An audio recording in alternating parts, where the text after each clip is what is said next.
"Hello, sir. That man over there makes Grandma cry every day." Most people ran from Kim Ju when they saw his tattoos, but 6-year-old Anna didn't run. She pointed at the devil and asked the dragon for help. The wind howled through the cracked pavement of Detroit's forgotten district, carrying with it the scent of snow and desperation.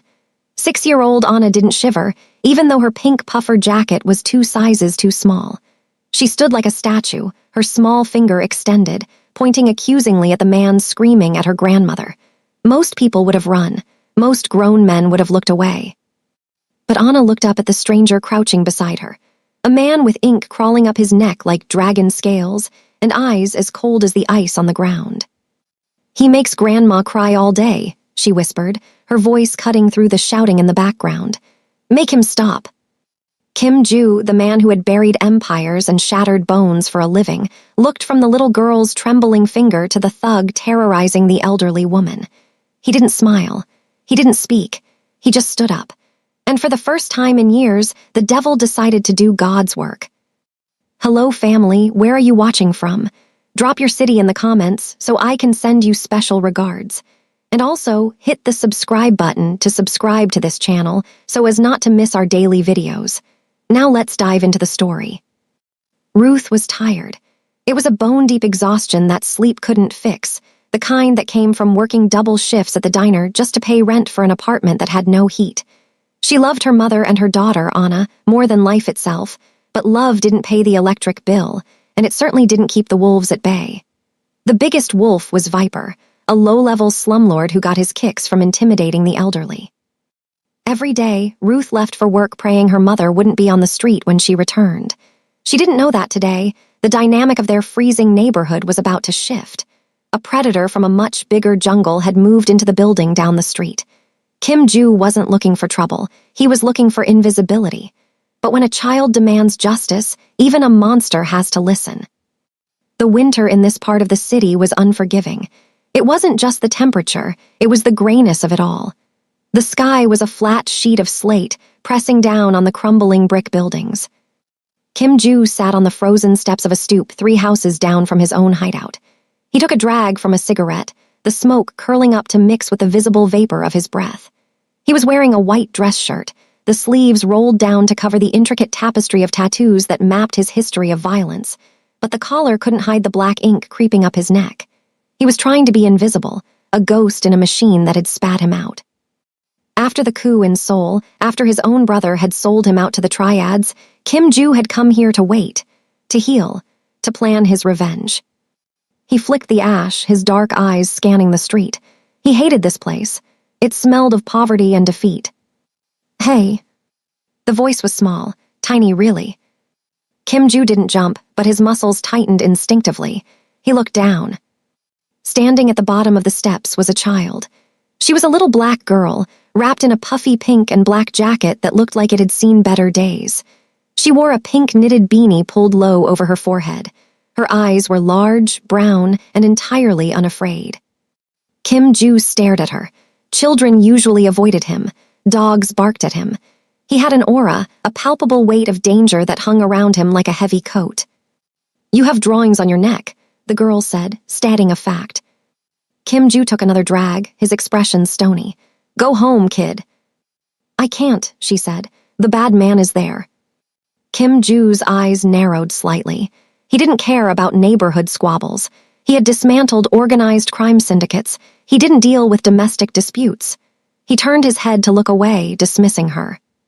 But then a sound drifted down the wind. It was a sound that Kim Ju, for all his hardness, hated. The sound of an old woman weeping. He looked back at the girl. She wasn't looking at him anymore. She was pointing. He followed the line of her small, brown finger. Across the street, in front of a peeling, gray building, a man in a black leather jacket and tan pants was screaming. He was aggressive, his body language violent, looming over an elderly woman who was sitting on a folding chair in the snow. She was clutching a walking cane, her head bowed, her shoulders shaking with sobs. "He says we have to give him more money," the girl said, her voice trembling slightly now. "Mama paid him, I saw her, but he says it's not enough. He kicked Grandma's chair." Kim Ju watched the man, Viper, the locals called him, a bottom feeder. a parasite who fed on those who couldn't fight back. Viper kicked the snow near the old woman's feet, making her flinch. "He makes Grandma cry all day," the girl whispered, looking up at Kim Ju. "You look strong, you look like the monsters in my book, but maybe you can scare the bad man. Make him stop." The request hung in the freezing air. Kim Ju dropped his cigarette and crushed it beneath his polished black shoe. He shouldn't get involved. The first rule of hiding was do not draw attention. Helping a civilian was messy. It was stupid. It was weak. He looked at the girl. She was shivering, but her finger was still pointing, steady as a compass needle. "What is your name?" Kim Ju asked, his voice a deep rumble, accented and rough. "Anna," she said. Kim Ju stood up. He towered over her, his broad shoulders blocking the wind. He crouched down, bringing his face level with hers. For a second, the mask of the Mafia boss slipped, revealing just a man. "Wait here, Anna." He walked across the street. He didn't run. He moved with a predatory grace, a silent glide over the ice. Viper was too busy screaming to hear death approaching. "I told you, you old hag. The heating cost went up. You pay another 200 by tonight or I throw your junk on the street. I don't care if it's freezing." The grandmother, Ruth's mother, sobbed harder. "Please, sir, my daughter. She works so hard." "I don't care about your daughter." Viper raised his hand as if to backhand the air near her face. A hand clamped onto Viper's shoulder. It wasn't a shove. It was a grip like a hydraulic press. Viper froze. He tried to shrug it off, turning around with a snarl. "Who the hell?" The words died in his throat. Kim Ju was staring at him. He wasn't shouting. He wasn't grimacing. His face was completely blank, devoid of any human emotion, which made it infinitely more terrifying. The tattoos on his neck seemed to writhe as he tilted his head. "The lady," Kim Ju said softly, his English precise but clipped. "She is crying." Viper, a man used to bullying widows and orphans, looked at the scar running through Kim Ju's eyebrow and the deadness in his eyes. He realized instantly that he was out of his depth.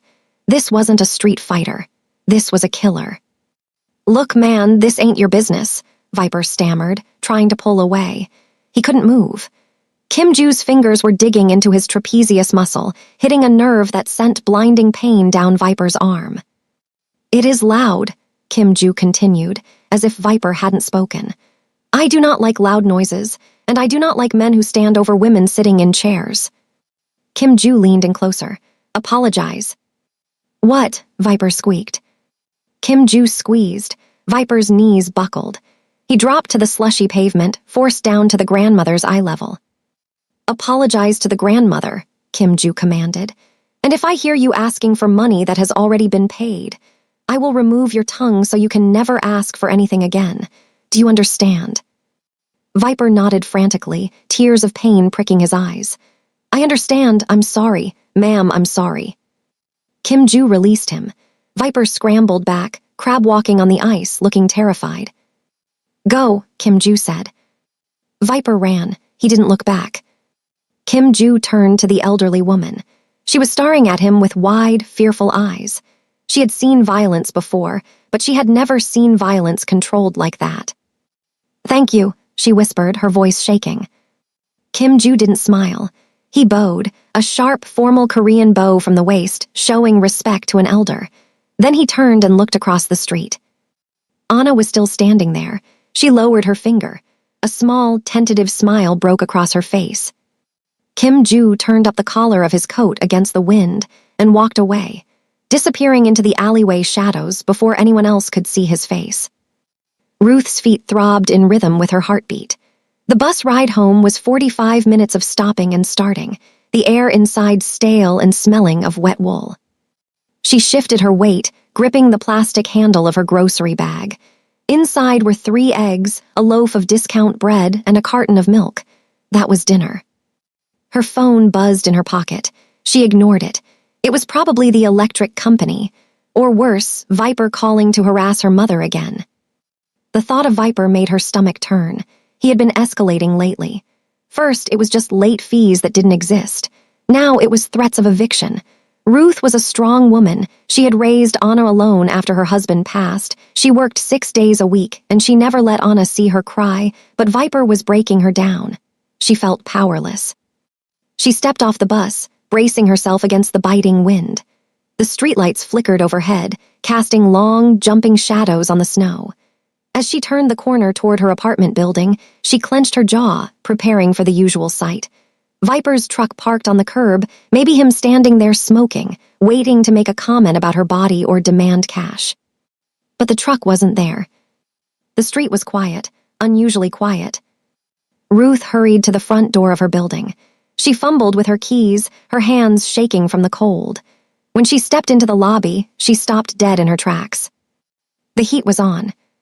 The radiator in the hallway, which had been broken since November, was clanking and hissing, radiating a glorious, impossible warmth. The air didn't smell like mildew. It smelled clean.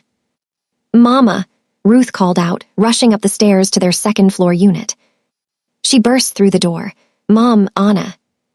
She expected to find them huddled under blankets in the living room, shivering. Instead, her mother, Ruth SR, was sitting in her favorite armchair, not wearing her heavy coat for the first time in weeks. The TV was playing softly. Anna was on the floor, coloring in a book. "Ruthie, you're home," her mother said, looking up. Her eyes were red-rimmed, but she looked peaceful. "What happened?" Ruth dropped the groceries on the table. "Why is the heat on? Did Viper come by?" "He came," Anna said, not looking up from her coloring. "But the dragon man scared him away." Ruth froze. "The what?" Her mother sighed, adjusting her glasses. "It was the strangest thing, Ruthie. That awful man, Viper, he was screaming at me outside this afternoon. I thought he was going to hit me. I truly did." She paused, her hand trembling slightly as she reached for her tea. "And then, this man came over. An Asian man, very handsome, but, oh, Ruth, he looked dangerous. He had tattoos on his neck." Ruth's heart hammered against her ribs. "A gang member? Mom, did he hurt you?" "No," her mother shook her head vigorously. "He made Viper apologize. He made him get down on his knees in the snow. And then, Viper ran away and came back an hour later with a toolbox and fixed the boiler. He didn't say a word, just fixed it and left." Ruth sank onto the sofa. This didn't make sense. In this neighborhood, nobody helped anybody, especially not dangerous men in suits. Who is he? Did he ask for money? Favors? "No," Anna piped up. She held up her drawing. It was a crude crayon picture of a large man in a white shirt standing next to a small girl in pink. "I asked him to help. I told him he makes Grandma cry, so he fixed it." "You spoke to him." Ruth grabbed Anna's shoulders, panic rising in her throat. "Anna, you know the rules. You don't talk to strangers, especially not men like that." "He's not a stranger," Anna said stubbornly. "He's the neighbor. He lives in the gray house. He smokes on the steps. He looked sad, Mama, until I told him about the bad man." Ruth stood up and walked to the window. She pulled back the curtain just an inch. Across the street, the gray house stood dark and silent. It had been abandoned for months, or so she thought. "He bowed to me, Ruthie," her mother added softly. "Like a gentleman. I haven't been treated with that kind of respect in I don't know how long." Ruth stared at the dark house. She knew the world. She knew that men who could terrify thugs like Viper were usually worse than Viper. They were sharks eating minnows. If this man had marked her family as his protection, it meant they were on his radar. "Stay away from the windows," Ruth said, closing the curtain. "And if you see him again, Anna, you run the other way. Do you hear me?" "But he's nice." "He is not nice, Anna," Ruth snapped, her fear leaking out as anger. "Nice men don't have neck tattoos and make drug dealers kneel in the snow. He is dangerous." She went to the kitchen to unpack the eggs, her hands still shaking. The warmth of the apartment felt suspicious now. It felt like a trap. She was grateful the heat was on, grateful her mother wasn't crying. But she couldn't shake the feeling that they had just traded a known devil for an unknown god, and gods usually demanded sacrifices. 3 days passed. The heat stayed on. Viper was nowhere to be seen. Rumor had it he was avoiding the block entirely. The neighborhood was eerily peaceful. Ruth couldn't relax. Every time she walked Anna to the school bus, she scanned the shadows. Every time she walked home, she held her keys between her knuckles like a weapon. It was Friday evening when she finally saw him. She was rushing to the corner bodega to buy cough syrup for Anna, who had developed a slight sniffle despite the restored heating. The snow was falling heavily, muffling the sounds of the city. As she exited the shop, clutching the small paper bag, she nearly ran into a wall. It wasn't a wall, it was a chest, a broad, solid chest covered in a heavy black wool coat. Ruth gasped and stumbled back, slipping on a patch of black ice. She flailed, waiting for the impact of the cold pavement. It never came. A hand shot out, lightning fast, and grabbed her forearm. The grip was firm, stabilizing her instantly. "Careful," a deep voice rumbled. Ruth looked up and up. He was taller than she expected. His hair was black, styled back but messy from the wind. His face was angular, with high cheekbones and a jawline that looked like it could cut glass. But it was the eyes that stopped her breath. They were dark, almost black, and incredibly weary. And there, peeking out from the collar of his coat, was the tail of a dragon tattoo. It was him, the dragon man. Ruth yanked her arm away as if he burned her. She stepped back, putting distance between them. "You," she breathed. Kim Joo looked at her. He recognized her instantly. She had the same eyes as the little girl, Anna. She was beautiful, even with the exhaustion etched into her face. Her hair was pulled back in tight braids, and her coat was worn at the seams. She looked like a woman who carried the weight of the world on her shoulders. "You are the mother," Kim Joo stated. "I am," Ruth said, her voice shaking but defiant. She drew herself up to her full height. She wasn't a tall woman, but she had the ferocity of a mother bear. "My daughter told me what happened with Viper." Kim Joo nodded once, slowly. He put his hands in his coat pockets. "The heating is working." "Yes," Ruth said, "it is." "Good." He turned to walk away.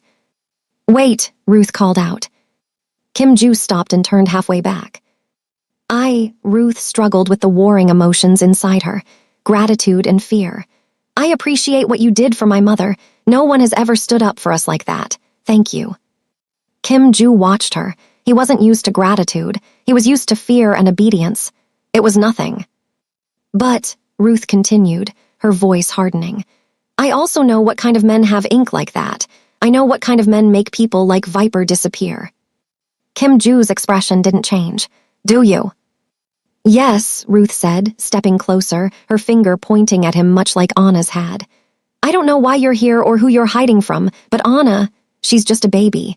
She thinks you're a hero from a storybook. You're not." "No," Kim Joo agreed softly. "I am not." "So stay away from her," Ruth said, her voice cracking slightly. "Please, we are barely holding on. I can't have your world spilling into ours if you want to help us. Ignore us." Kim Joo looked at this woman, shivering in the snow, threatening a mafia boss to protect her child. He felt a strange pang in his chest, a memory of his own mother, perhaps, or just a longing for something simple that he had never had. "I will not approach your child," Kim Joo promised. "You have my word." He turned to leave again. "Ruth." The voice came from behind Ruth. She spun around. Her mother was standing at the entrance of their building, leaning on her cane, bundled up in a shawl. She had evidently come down to wait for Ruth. "Mom, go inside," Ruth said quickly. "Oh, it's you," Grandma beamed, ignoring her daughter and looking straight at Kim Joo. "The gentleman, I didn't catch your name the other day." Kim Joo hesitated. He should walk away. He had just promised Ruth. But disrespecting an elder was impossible for him. He bowed his head slightly. "Kim Joo, ma'am." "Mr. Kim," Grandma smiled warmly. "I was just telling Ruthie that I made too much pepper soup. It's a cold night. A man living alone in that big empty house shouldn't be eating cold food." "Mom, no," Ruth hissed under her breath. "You must come in for dinner," Grandma insisted, waving her hand. "As a thank you, I insist." Kim Joo looked at Ruth. Her eyes were pleading with him to say no, to leave, to disappear. But then he looked at the grandmother. She was looking at him not as a killer, but as a neighbor, a human being. "I would be honored," Kim Joo said. Ruth let out a sharp breath of frustration. She glared at him, but she couldn't make a scene in front of her mother. "Fine," Ruth muttered, clutching her grocery bag tighter. "But just dinner. Then you go back to your world and we stay in ours." Kim Joo met her gaze. The electricity between them wasn't romantic yet. It was the tension of a predator and a protector sizing each other up. "Just dinner," Kim Ju agreed. As he followed them into the warm, brightly lit building, leaving the cold darkness of the street behind, Kim Ju felt a sensation he hadn't felt in 20 years. He felt like he was coming home. But across the street, in the shadow of an alleyway, a black sedan with tinted windows rolled slowly to a stop. The engine idled silently, watching the three of them disappear inside. The apartment smelled of Scotch bonnet peppers, thyme, and simmering goat meat. A rich, earthy aroma that clashed violently with the sterile, metallic scent of blood and gunpowder that usually clung to Kim Ju's memory. He sat at a small, wobbly formica table that seemed barely strong enough to hold the large pot Ruth's mother, Grandma Rose, had placed in the center. The kitchen was tiny. His broad shoulders felt like they were brushing against the cabinets on both sides.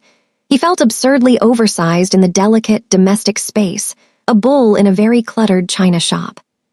Eat, Mr. Kim," Grandma Rose urged, ladling a massive portion of the dark, spicy soup into a plastic bowl. "You're too thin, all bone and ink." Kim Ju accepted the bowl with 2 hands, bowing his head slightly. "Thank you, ma'am." Across the table, Ruth watched him over the rim of her water glass. She hadn't relaxed a single muscle since they entered the apartment. Her eyes tracked his every move, how he held the spoon, how he politely declined a second piece of bread, how his gaze kept flickering toward the front door, assessing the locks. Anna sat beside him, was oblivious to the tension. She was practically vibrating with excitement, showing Kim Ju her collection of colorful plastic bracelets between spoonfuls of soup. "This one is blue," Anna said, holding up a neon bangle. "Blue is for ice, like your eyes." Ruth choked on her water. "Anna, that's rude." Kim Ju paused, the spoon halfway to his mouth. He looked at the little girl. No one had ever compared his eyes to something as innocent as ice. Usually they said they were dead or shark-like. "It is okay," Kim Ju said, his voice low. He looked at Anna, and for the briefest second the corner of his mouth twitched upward. It wasn't quite a smile, but it was close. "Blue is a good color." Anna beamed. "See, Mama, he likes it." The dinner was an exercise in surrealism for Ruth. Here was a man who had terrified the neighborhood bully into submission with a mere touch, sitting in her kitchen, eating pepper soup, and discussing bracelet colors with her 6-year-old. He was impeccably polite to her mother, answering her endless questions about his homeland with vague, respectful generalities, never once revealing the violent reality of the soul syndicate he had once ruled. Yet the danger radiated off him. When he reached for the salt, his cuff pulled back, revealing more of the intricate, dark artwork on his forearm, a coiled snake amidst cherry blossoms. Ruth saw the thick, pale line of an old knife scar intersecting the tattoo. As the meal wound down, Anna began to yawn. "Time for bed, little bird," Grandma Rose said, standing up slowly. "But I want to show Mr. Kim my drawing of the cat," Anna protested. "Another time," Ruth said firmly, standing up to clear the bowls. Kim Ju stood immediately. "I should go. I have imposed enough." "Nonsense," Grandma Rose waved him down. "Ruthie, help me to my room, my knee is acting up. Mr. Kim, you stay for tea. It's rude to rush a guest." Ruth shot a look of pure exasperation at her mother, but she couldn't refuse to help her. "Stay right there," she ordered Kim Ju, pointing a finger at him before helping her mother down the narrow hallway. Kim Ju was left alone in the kitchen. The silence settled heavily. He walked to the sink, intending to wash his bowl, a habit ingrained from years of disciplined living. As he turned on the water, his eyes drifted to the small window above the sink that looked out onto the fire escape. Below in the alley, the snow was undisturbed, but his instincts, honed by 2 decades of constant threat, were screaming. The hair on his arms stood up. It felt like being watched through a sniper scope. Ruth returned to the kitchen, her arms crossed. "They're asleep. You can leave now." Kim Ju shut off the water. He turned to face her, drying his hands on a dish towel. The domesticity of the action was jarring against the intensity of his gaze. "Your locks," Kim Ju said, his voice dropping to a murmur so as not to wake the others. "They are insufficient." Ruth bristled. "Excuse me, my locks are fine. The landlord put them in." "Viper put them in," Kim Ju corrected. "A child with a hairpin could bypass the deadbolt in 10 seconds. The screws on the strike plate are too short, one solid kick and the frame splinters. Ruth felt a chill that had nothing to do with the winter draft. Why are you telling me this? Are you planning on kicking my door in? Kim Joo took a step closer, invading her personal space just enough to make her heart rate spike. He wasn't threatening her, but he was forcing her to see him, really see him. You were right outside the store, Ruth, he said, using her name for the first time. It sounded heavy on his tongue. I am not a hero. The world I come from, it is a disease, and it is contagious. He reached into his pocket and pulled out a sleek black object, a burner phone. He placed it on the counter. If you see anything, a car that does not belong, a face you do not know, or if Viper returns, you call the number stored in there. Only that number. Ruth stared at the phone as if it were a grenade. You're scaring me. Good, Kim Joo said, his eyes bleak. Fear keeps you alert. Alert keeps you alive. He moved toward the door. As he passed her, he paused, his hand hovering near her shoulder but not touching. Thank you for the soup. It was warm. Before Ruth could formulate a response, before she could ask the 100 questions swirling in her head, he was gone. The door clicked shut behind him. Ruth immediately threw the deadbolt. She stared at the flimsy metal hardware, seeing it through his eyes now. It looked pathetic. She looked at the burner phone on the counter. Its single green light blinked slowly in the semi-darkness, a digital eye watching over them, a promise of protection, and a warning of the danger that had just sat at her table. Kim Joo didn't sleep that night. He sat in the dark living room of the abandoned gray house across the street, smoking cigarette after cigarette, the ember glowing like a sentinel's eye in the gloom. He had made a mistake, a tactical error born of weakness. He had let them in. Going to dinner had been an indulgence. For an hour, sitting in that warm, cluttered kitchen, smelling spices instead of fear, he had pretended he was a normal man. He had pretended that the ink on his skin was just art, not a resume of brutality. He had let Anna's laughter droop his guard. And because of that, he had almost missed it. When he had left Ruth's building, he hadn't gone straight home. He had circled the block, melting into the shadows, moving with the silent tread of a hunter.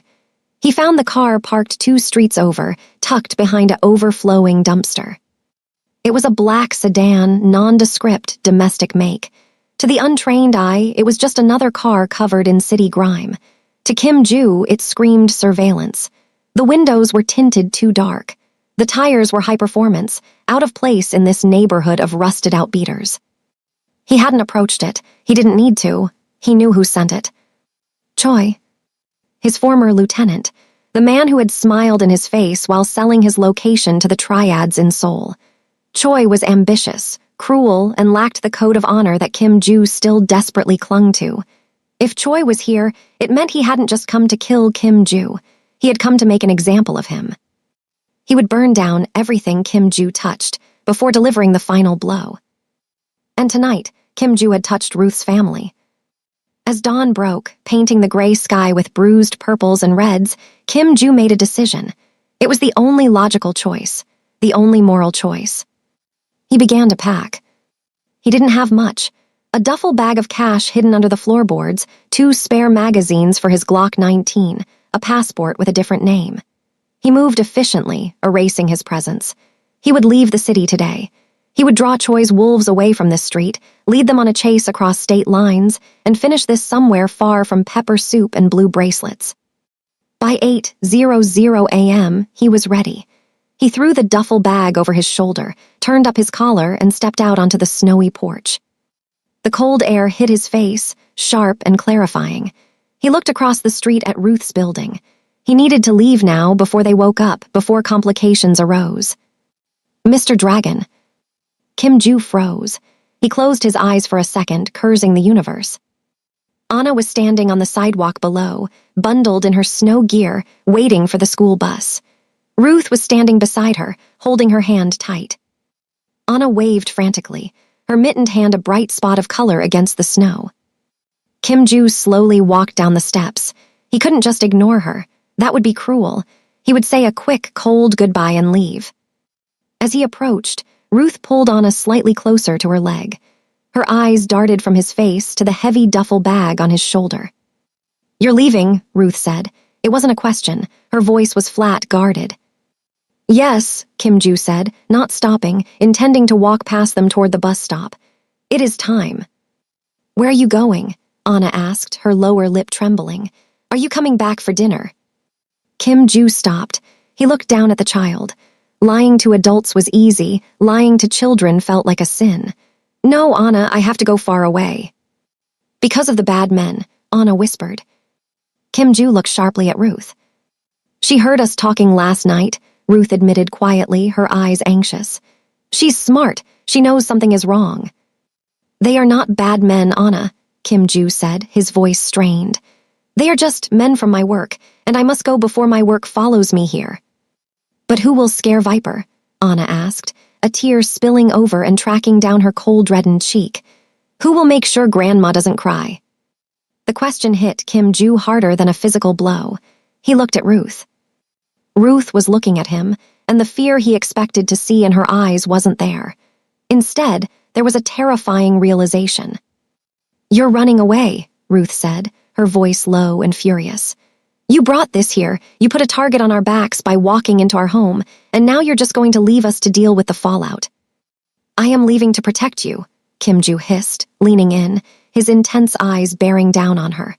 The men looking for me, if they find me here, they will burn this whole block down just to smoke me out. They do not care about women or children. They already know where you are, don't they? Ruth challenged, glancing at the duffel bag. That's why you're running today, you saw something. Kim Ju didn't answer. His silence was confirmation enough. The yellow school bus rumbled around the corner, its brakes screeching in the frozen air. Go to school, Anna, Ruth said, her voice shaking but firm. She didn't look away from Kim Ju. Anna looked between the two adults, sensing the seismic shift in the air. She hugged her mother's leg, then, shockingly, ran forward and hugged Kim Ju's knee, her small arms barely reaching around his leg. Don't go, she murmured into his coat. Then she turned and ran to the bus. Ruth watched the bus pull away. When it was gone, she turned on Kim Ju, her fear transforming into a mother's blind rage. You coward, she spat. You think leaving now fixes this? Viper is watching. The whole neighborhood saw you go into my apartment last night. If those men you're running from come looking, who do you think is the first person they're going to ask about you? Me, my mother. Kim Ju stared at her. He hadn't considered that. He assumed if the target was gone, the threat would dissipate. He had forgotten how thorough Choi was. Choi wouldn't just chase the prey, he would salt the earth where the prey had rested. If you leave, Ruth said, stepping closer, her breath clouding between them, we are alone with whatever you left behind. You want to protect us. Then stay and finish what you started. Kim Ju looked at the duffel bag on his shoulder. It felt heavy with cowardice now. He looked at the flimsy front door of her building. He thought of Grandma Rose's soup and Anna's blue bracelet and the terrifying vulnerability of this woman standing up to a monster in the snow. He realized with a sickening jolt that she was right. He couldn't outrun this. Not anymore. The infection had already spread. Slowly, deliberately, Kim Ju slipped the duffel bag off his shoulder and let it drop onto the frozen sidewalk. The sound was heavy, final. Go inside, Kim Ju said, his voice changing. The hesitation was gone. The weariness was replaced by a cold, razor-sharp focus. The dragon was awake. Call your boss, tell him you are sick. Do not leave the apartment today. Do not open the door for anyone but me. Ruth stared at the bag in the snow, then up at his face. The change in him was terrifying, but also strangely reassuring. What are you going to do? She whispered. Kim Ju turned his gaze toward the end of the street, toward where the black sedan had been parked. I'm going to work. Kim Ju didn't go to the abandoned house. He walked straight into Ruth's building, carrying his duffel bag like a sack of cement. He didn't knock on her apartment door. He used the key. Ruth had been sitting on the couch, her phone in her hand, trying to work up the courage to call her diner manager. She jumped when the deadbolt clicked open. How did you? I lifted it from your coat pocket last night when you were helping your mother, Kim Ju said calmly, stepping inside and closing the door. He locked the deadbolt, then wedged a heavy dining chair under the doorknob. Ruth stood up, her heart hammering. You stole my key. I borrowed it. I needed to know how easy it was. He dropped the duffel bag in the middle of the living room floor. The thud it made sounded metallic. Grandma Rose shuffled out of her bedroom, rubbing sleep from her eyes. "Mr. Kim, is that you? Here for breakfast." "Mom, go back to your room," Ruth said, her voice tight with panic. "Ma'am," Kim Joo said, his voice gentle but leaving no room for argument. "Please do as your daughter says. Close the door and stay away from the windows." Something in his tone made the elderly woman pause. She looked from Ruth's pale face to Kim Joo's grim expression and nodded slowly. All right. She retreated, closing her door with a soft click. Kim Joo knelt by the duffel bag and unzipped it. Ruth gasped. Nestled on top of stacks of $100 bills was a matte black handgun. It looked sleek, efficient, and horrifyingly out of place on her worn carpet. "What is that?" Ruth whispered, backing away until her legs hit the sofa. "A Glock 19, Kim Joo said, picking it up and checking the chamber with a swift, practiced metallic clack-clack. "This is the reality of my world, Ruth. You wanted me to stay. This is what staying looks like." He stood up and walked to the window, peering through the crack in the curtains. The street was quiet, but it was a deceptive quiet. The tension in the air was thick enough to choke on. "They will wait until dark," Kim Joo murmured, almost to himself. "Choi prefers the shadows. He will send a scout first to confirm I am here, then a strike team. 3 men, maybe 4, they will come through the back alley, try the fire escape." He turned away from the window and looked at Ruth. She was trembling, her hands clutched over her mouth. "Ruth," he said her name sharply to snap her out of it. "Look at me." She lowered her hands, her eyes wide with terror. "Panic is a luxury you cannot afford right now," he said coldly. "You are the mother. You are the line between them and Anna. You need to be iron." He walked over to her, invading her space, forcing her to focus on him. He held out the gun, grip first. Ruth shook her head frantically, backing away. No, I can't. I hate guns. Get it away from me." "Take it." His voice was a command, guttural and harsh. "I said no." Kim Joo grabbed her wrist. His grip was iron, just like it had been with Viper, but this time there was desperation behind it. He forced the gun into her shaking palm, molding her fingers around the grip. "It is heavy," she whimpered, tears spilling down her face. It felt cold and alien in her hand, a weight of death. "It is a tool," he corrected. He stood behind her. Adjusting her stance, his large hands covering hers, guiding her arms up. The proximity was suffocating. She could smell the faint scent of cigarette smoke and an underlying metallic tang on him. "Listen to me," he whispered near her ear, his voice intense. "There is no safety on this model. The safety is your finger. Keep it off the trigger until you are ready to destroy what is in front of you. Do not aim it unless you intend to kill. Do you understand?" "I can't kill anyone," she sobbed. "If a man comes through that door who is not me and he moves toward your mother's room, you will not see a man," Kim Joo said darkly. "You will see a threat to Anna, and you will pull the trigger until it stops moving. You will do it because you are a mother." He released her. Ruth stood there, trembling, holding the weapon with both hands, staring down the sights at her own front door. The weight of it was sickening, but under the sickness, a strange, cold resolve began to form. He was right. For Anna, she would burn the world down. "Good," Kim Joo said, seeing the shift in her posture. "Keep it near you. I have work to do." He spent the next hour turning the apartment into a fortress. He moved the heavy sofa in front of the large bay window. He went into the kitchen and rigged a crude alarm system using pots and pans balanced precariously by the fire escape window. Around noon, there was a timid knock at the door. Ruth jumped, nearly dropping the gun she had placed on the coffee table. Kim Joo was at the door instantly, peering through the peephole. He tensed, then looked back at Ruth with a confused frown. He moved the chair and unlocked the deadbolt, opening the door just an inch. It was Viper. The slumlord looked pathetic. His nose was bandaged where Kim Joo had shoved his face into the snow days prior. He was shivering, holding a wrench like a talisman. "What do you want?" Kim Joo asked, his voice ice. Viper gulped, looking past Kim Joo into the barricaded apartment. "Look, man, I don't like you. You almost broke my neck." "Get to the point." "There were guys," Viper whispered, glancing nervously down the hallway. Last night, at the bar down on 5th, Asian guys, suits, not from around here, they were asking questions about the neighborhood, about who lives on this block. Kim Ju's eyes narrowed. Did they show a picture? Viper nodded. Of you, they asked if anyone had seen a guy with the neck tattoos. What did you tell them? Kim Ju asked, his hand drifting toward the small of his back where he had tucked a second weapon. Viper shifted his weight. I told them I ain't seen nobody like that, told them to get lost. Kim Ju paused, surprised. Why? Viper spat on the hallway floor. Because you're an asshole, man, but you're our asshole, those guys. They felt wrong, like dead fish eyes. They scared the crap out of me. He hefted the wrench weakly. I don't want whatever they're selling in my building. Bad for business.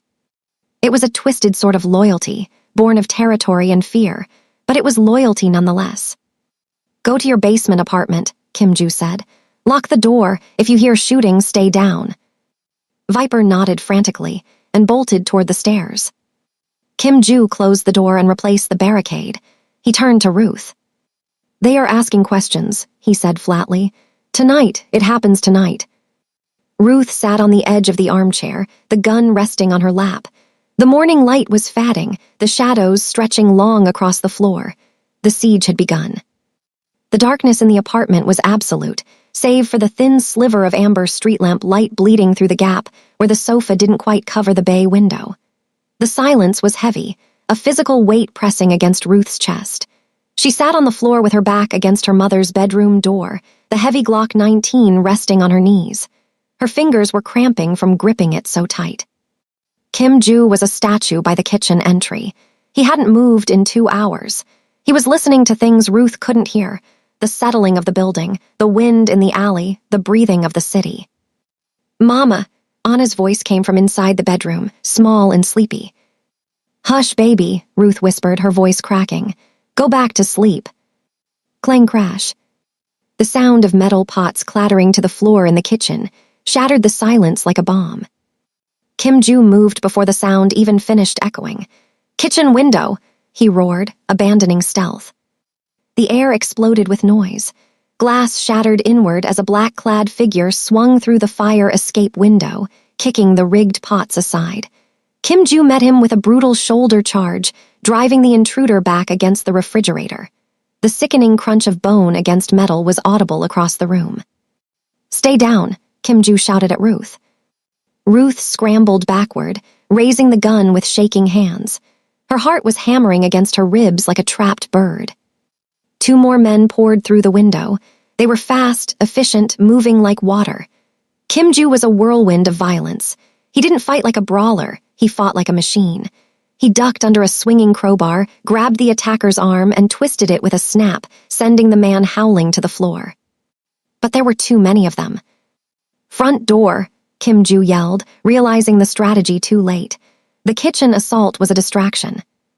The front door, barricaded by the chair and the deadbolt, didn't just open, it exploded inward.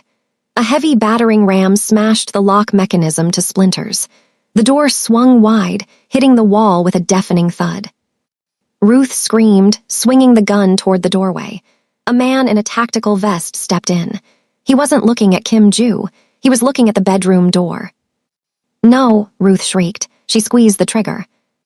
Bang. The recoil nearly tore the gun from her hand. The shot went wide, shattering a vase on the hallway table. The deafening report rang in her ears, disorienting her. Before she could aim again, a boot kicked the gun from her hand. A gloved hand grabbed her by the hair and threw her aside. She slammed into the wall, stars bursting in her vision. Secure the target, the man yelled. The bedroom door opened. Grandma Rose stood there, holding her cane up like a weapon, shielding Anna behind her. Get out of my house. The intruder simply shoved the elderly woman. Grandma Rose fell hard onto the carpet, crying out in pain. Grandma, Anna screamed, rushing forward. That was the mistake. The intruder scooped Anna up in one fluid motion. She kicked and screamed, flailing her small fists against his tactical vest. I have the girl. Move. Anna, Ruth scrambled on her hands and knees, trying to grab the man's leg. He kicked her backward, hard in the ribs. She gasped, the air leaving her lungs. Kim Ju was still in the kitchen, fighting two men. He heard Anna scream. The sound tore through his composure. He roared, a primal, animalistic sound, and grabbed the nearest attacker by the throat, slamming his head into the granite countertop with lethal force. The man went limp. Kim Ju threw him aside and sprinted for the living room, ignoring the knife slash across his forearm from the second attacker. He was too late. The man with Anna was already in the hallway. Two others were covering his retreat with suppressed pistols. Thwip thwip. Bullets chewed up the drywall inches from Kim Ju's face, forcing him to dive behind the overturned sofa. Clear out, go. The footsteps thundered down the hallway. The front door was left hanging off its hinges. Silence rushed back into the room, louder and more terrible than the noise. Anna, Ruth's scream was raw, a sound of pure agony. She crawled toward the door, ignoring the pain in her ribs. Anna, come back. Kim Ju stood up slowly from behind the sofa. Blood dripped from his arm onto the carpet. His chest heaved. He looked at the open door, then at Ruth, who was sobbing on the floor, and finally at Grandma Rose, who was groaning in pain near the bedroom. He had failed. Ruth pulled herself up, stumbling toward him. Her face was a mask of tear-streaked fury. She hammered her fists against his chest. You let them take her, you promised, she screamed, hitting him over and over. You brought this here, you monster, get her back, get her back. Kim Ju didn't defend himself. He stood there and took every blow, his face stone cold, though his eyes were burning with a hellfire that hadn't been seen since his days in Seoul. He deserved her hate. He had tried to play house, and because of that, a child was gone. He caught Ruth's wrists gently, stopping her assault. Ruth, he said. His voice was terrifyingly calm. It was the voice of the dragon. She looked up at him, shaking, drowning in panic. Check your mother, he commanded. Barricade the door with a sofa. Do not open it. Where are you going? She choked out. They took my baby. Kim Ju walked to the duffel bag on the floor.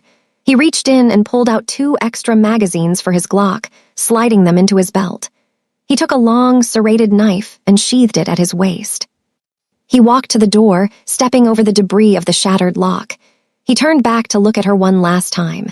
The human mask was gone. The neighbor who ate pepper soup was gone. I am going to get her, Kim Ju said, and I am going to make sure that everyone who touched her wishes they had never been born. He stepped out into the dark hallway and disappeared. The warehouse district by the Detroit River was a graveyard of industry. Rusted skeletons of old factories loomed against the snowy sky, their broken windows looking like hollow eyes. The wind off the water was brutal, carrying ice crystals that stung exposed skin. Choi's temporary stronghold was an old textile mill at the end of a dead-end road. It was isolated, defensible, and quiet. Inside, the vast floor was lit by portable halogen work lights that cast harsh, long shadows. In the center of the room, on a folding chair, sat Anna. She was shivering, not just from the cold. The building had no heat, but from terror. Her pink puffer jacket was dirty. Her hands were zip-tied loosely in front of her. Choi stood before her. He was a handsome man in a bespoke suit that cost more than the building they were standing in. He smoked a thin cigarette, looking at the child with mild curiosity.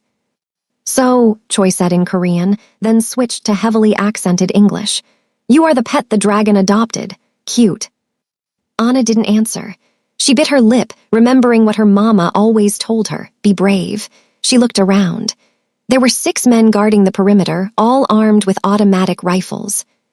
He will come for you, Choi said, flicking ash onto the concrete floor. And when he does, I will kill him in front of you. It will be a good lesson in loyalty. Suddenly, the lights flickered. A low, grinding noise echoed from the far end of the warehouse, the sound of a heavy metal door being forced open. Check it, Choi barked at 2 of his men. The 2 guards raised their rifles and walked toward the shadows of the shipping bay. Hey, who's there? Silence. Then a sound, snicked, the sound of a blade clearing a sheath. One guard gasped, a wet, gurgling sound. He dropped his rifle and clutched his throat, collapsing to the ground. The second guard spun around, firing blindly into the dark. Rat-a-tat-tat, The muzzle flashes illuminated the space in strobe light bursts. In the flashes, Anna saw him. He wasn't wearing his coat anymore. He was in his white dress shirt, now stained with grime and blood. He moved not like a man, but like a phantom. He slid under the gunfire, closing the distance instantly. He swept the guard's legs, driving a knee into the man's chest as he fell, silencing him with a single brutal punch. "It's him," a guard on the catwalk shouted. "Kill him." All hell broke loose. Bullets chewed up the concrete floor around Kim Ju. He rolled behind a rusted pillar, debris raining down on him. He pulled the Glock 19 from his waistband. He took a breath, 1 second, 2 seconds. He swung out, bang, bang. 2 shots.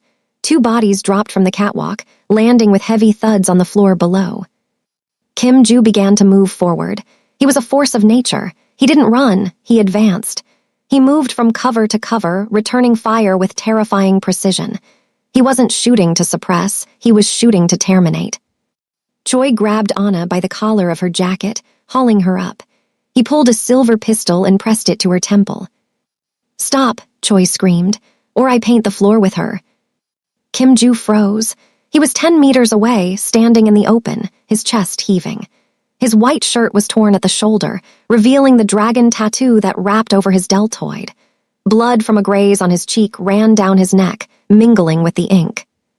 "Drop the gun, Kim Ju," Choi yelled, his eyes manic. "Look at you, you look like a stray dog." Kim Ju slowly lowered his gun. He locked eyes with Anna. She was crying now, trembling violently. "It is okay, Anna," Kim Ju said. His voice was steady, cutting through the chaos. "Close your eyes." "Drop it," Choi shrieked. Kim Ju dropped the gun. It clattered on the concrete. "Kick it away." Kim Ju kicked it. Choi laughed, a cruel, high-pitched sound. "The great dragon, brought low by a little girl. You are weak, brother, you were always weak. You care too much."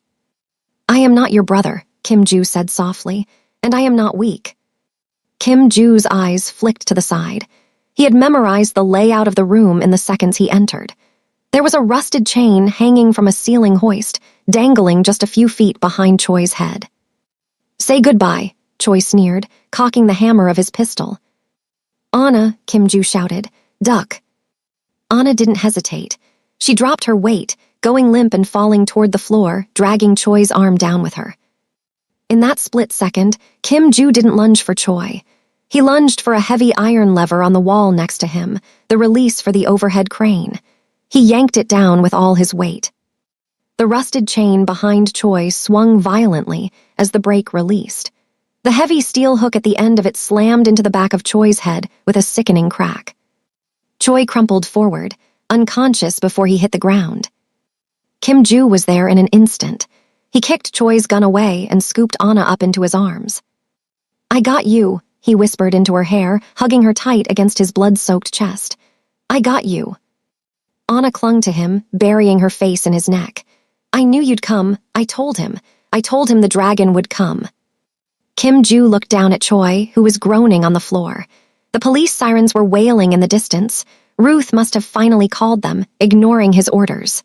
Good. Kim Ju knelt and picked up his gun. He looked at Choi one last time. He could end it. He should end it. That was the code. But then he felt Anna's small heart beating against his chest. If he killed Choi now in front of her, he would be the monster she feared. He holstered the gun. He turned his back on his enemy and walked toward the exit, carrying the child through the snow, leaving the darkness behind him. The beep, beep, beep of the heart monitor was rhythmic and annoying. Kim Ju opened his eyes. The light was blindingly white. He blinked, trying to focus. He was in a hospital bed. His left arm was in a sling, and his chest felt like it had been trampled by a horse. He tried to sit up, but a hand gently pushed him back down. "Stay down, tough guy." He looked to his right. Ruth was sitting in the uncomfortable hospital chair. She looked exhausted, dark circles under her eyes, but she was smiling. It was a real smile this time. Not polite, not fearful. Genuine. "Anna," Kim Ju rasped. His throat was dry. "She's fine," Ruth said, nodding toward the foot of the bed. Anna was curled up on the end of his mattress, fast asleep, clutching a stuffed bear that was missing an eye. Kim Ju let out a breath he felt like he'd been holding for days. And your mother? Bruised hip, but she's complaining about the hospital food, so she's fine, Ruth chuckled softly. She reached out and took Kim Ju's hand, the one that wasn't bandaged. Her skin was warm against his. The police, Kim Ju started. I need to leave before they run my prints. Relax, Ruth squeezed his hand. They came. Viper talked to them. He told them you're his cousin from overseas, working as a security contractor. He said those men broke in to rob the place and you defended us.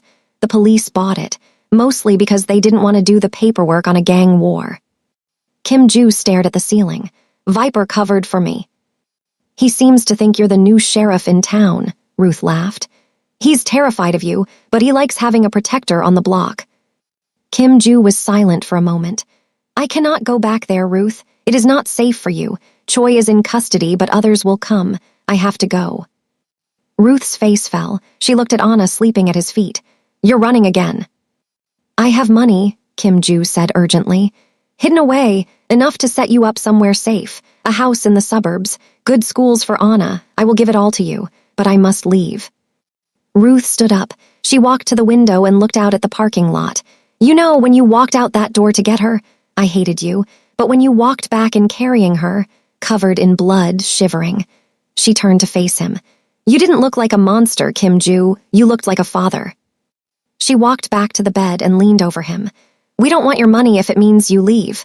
We want you. I'm a danger to you, he insisted. Then buy the danger out, Ruth said simply. You said you have money. Fine, use it, buy the building, buy the block, make it a fortress, hire security. Be the king if you have to be, but be our king. Kim Ju looked at her. He looked at the determination in her eyes. He realized that this woman was stronger than he had ever given her credit for. She wasn't asking for a savior. She was asking for a partner. A slow smile spread across his face. It hurt his bruised cheek, but he didn't care. Buy the building, he mused. Viper will overcharge me. I'll handle negotiations, Ruth grinned. 6 months later. The winter gray had melted away, replaced by the vibrant green of a Michigan spring. The sidewalk in front of the apartment building was clean. There was no trash. Fresh flower boxes hung from the windows. Inside the lobby, the walls were freshly painted a warm cream color. The radiator hummed quietly, no longer clanking. Viper, wearing a blue jumpsuit with building manager embroidered on the pocket, was sweeping the steps. He whistled as he worked, stopping to tip his cap to Mrs. Higgins from 3B. Upstairs, in the penthouse apartment, which was really just 2 units knocked together, the air smelled of perfume and expensive hairspray. Ruth stood in front of the full-length mirror. Her white dress was simple but elegant, hugging her curves. Her hair was done up in an intricate style, woven with small white flowers. You look beautiful, Mama, Anna squealed, jumping on the bed. She was wearing a puffy pink flower girl dress that matched her personality perfectly. Grandma Rose sat in her armchair, dabbing her eyes with a handkerchief. My baby, finally getting a good man. The door opened. Kim Ju stepped in. He stopped in the doorway. He was wearing a black tuxedo, tailored to perfection. The high collar of his shirt and the cut of the jacket completely concealed the tattoos on his neck and arms. To the outside world, he looked like a successful businessman, perhaps an investor. But as he looked at Ruth, his eyes softened in a way that the outside world never saw. Bad luck to see the bride before the ceremony, Ruth teased, turning to face him. I make my own luck, Kim Ju said, walking over to her. He kissed her forehead gently. Are you nervous? Ruth whispered. I have faced down armies, Kim Ju whispered back. I have survived torture. I have walked through fire. He paused, looking at his shaking hands. Yes, I am terrified. Ruth laughed and kissed his cheek. Come on, Dad, Anna yelled, grabbing his hand. We're going to be late. The word hung in the air. Dad. Kim Ju looked down at the little girl who had once pointed a finger at him in the snow and demanded he be a hero. He squeezed her hand tight. Okay, princess, he said. Let's go. They walked out of the apartment together, the former Mafia boss, the single mother, and the fearless child, stepping out into the sunshine of a life they had built from the cold. The end. If you love this story, kindly hit the subscribe button to subscribe to this channel. And also, drop where your city in the comments.